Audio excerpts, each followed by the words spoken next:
In one of my favorite scenes of Dead Poets Society, John Keating, played by Robin Williams, asks his students to rip out pages, the opening pages of a textbook that teaches readers how to interpret poetry. It starts when a student reads the introduction on page 21. When the student finishes, Mr. Keating calls the excerpt excrement, saying, quote, "We are not laying pipe. We're talking about poetry." I love that scene because it speaks to how people relate to art. It speaks first to our experiences, to our souls. It is a very personal experience between the art and the recipient. This also happens often with movies. The critics watch first and give us their tweets of displeasure. Then the audience watches and tells a different story. It's a curious phenomenon that's happening again with a Minecraft movie. It had a huge turnout, especially with younger audiences. But critics piled on the negativity like it had personally offended them. I was even surprised at how many movie content creators were almost angered by the movie. And sure, it's not perfect, but it was never trying to be that kind of movie. It was made for fans, for people who love Minecraft, who wanted to laugh or have fun. And at least in the case of the Minecraft movie, maybe wanted a movie experience to be more like a rock concert.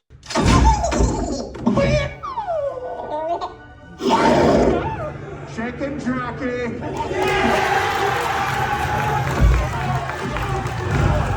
That disconnect says a lot about how we forget what movies are for.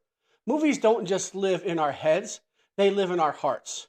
Critics talk structure, pacing, originality, which are all important for a movie to be structurally sound. But those things miss the emotional connection. And that's the real reason most of us fall in love with movies. It's not about perfect storytelling or flawless execution. It's about how a movie makes you feel. The ones that stick with you are the ones that speak to you personally. Sometimes it's like we are looking into a mirror. We see those values or experiences that are a part of us represented on the screen, and we become attached to them, regardless of how well they are structured. So I want to share a few of those movies for me. Not guilty pleasures because I don't feel guilty about any of them. Just 3 movies that I genuinely love, even if critics didn't. Let's start with Rush Hour 2. This one is fun, but that's not the only reason I love it. Jackie Chan and Chris Tucker have great chemistry, and I could watch them argue in an airport or fight their way through a casino forever. Is it groundbreaking? No.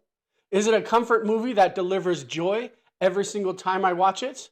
Absolutely. And admittedly, I will watch and like any movie with Chris Tucker. He is one of the funniest Hollywood actors that I wish was in more movies. Not every film has to reinvent the wheel. Some just need to make you laugh and have a good time. Next is Suicide Squad, the 2016 version. It's a mess in a lot of ways, and critics definitely had their knives out for it. But casting Margot Robbie as Harley Quinn is one of the best casting decisions ever in a comic book movie. I will accept 2 better casting choices, but I don't think that there are more than that. She is electric, wild, broken, funny, and somehow still vulnerable. And then there's Will Smith playing Will Smith wearing a Deadshot costume. Yes, he changed the character a little bit, but he brought that classic Will Smith charisma that he brings to most of his characters. These 2 performances are why I revisit this movie. Sometimes one great character can carry an entire film, but 2 great characters make it a must rewatch for me. And then there's I Am Sam.